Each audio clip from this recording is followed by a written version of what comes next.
ناظرین، آپ دیکھ رہے ہیں ہمارا چینل علم کی بہار اور میں ہوں آپ کا ہوسٹ علی۔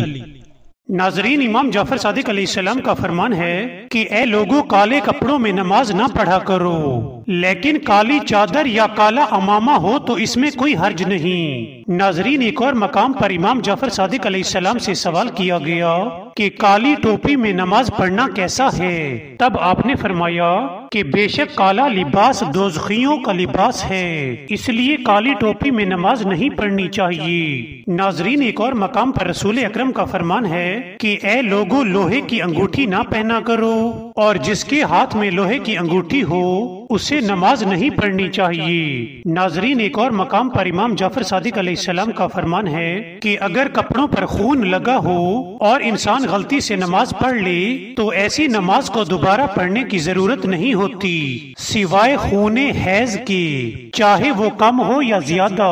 اگر خون حیض کپڑوں پر ہوگا تو نماز نہیں ہوگی۔ ناظرین، ایک اور مقام پر ایک شخص نے امام جعفر صادق علیہ السلام سے سوال کیا کہ اگر کسی شخص کو نماز کے دوران پتہ چلے کہ اس کا لباس جنابت والا ہے تو اس صورت میں کیا کرنا چاہیے؟ ناظرین، امام جعفر صادق علیہ السلام نے فرمایا اس صورت میں نماز ختم ہونے کے بعد نماز کو دوبارہ پڑھنا ہوگا۔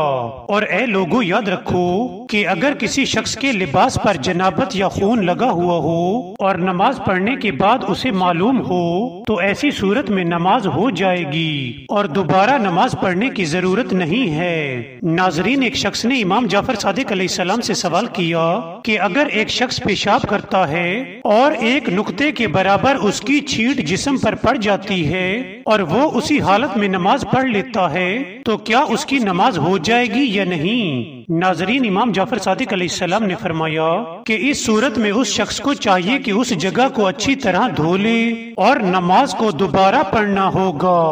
ناظرین، اس سے ہمیں سبق ملتا ہے کہ کالا لباس جہنمیوں کا لباس ہے، اس لیے ہمیں چاہیے کہ کالے لباس اور کالی ٹوپی میں نماز نہ پڑھا کریں۔ دوسرا، لوہے کی انگوٹھی کے ساتھ نماز نہیں ہوتی، اس لیے ہمیں چاہیے کہ لوہے کی انگوٹھی نہ پہنا کریں۔ تیسرا، اگر نماز پڑھنے کے بعد پتہ چلے کہ لباس پر خون لگا ہوا تھا تو اس صورت میں دوبارہ نماز پڑھنے کی ضرورت نہیں، اور اگر خون حیض کا خون ہو تو اس صورت میں دوبارہ نماز پڑھنی ہوگی۔ چوتھا یہ کہ اگر نماز کے دوران پتہ چلے کہ لباس پر جنابت موجود ہے تو اس صورت میں نماز کو دوبارہ پڑھنا ہوگا، اور اگر نماز پڑھنے کے بعد پتہ چلے تو اس صورت میں کوئی حرج نہیں۔ اور پانچواں یہ کہ اگر پیشاب کی کوئی چھینٹ جسم پر لگے تو اس کو دھوئے بغیر نماز کے قریب نہیں جانا چاہیے۔ اس کو دھوئے بغیر نماز کے قریب نہیں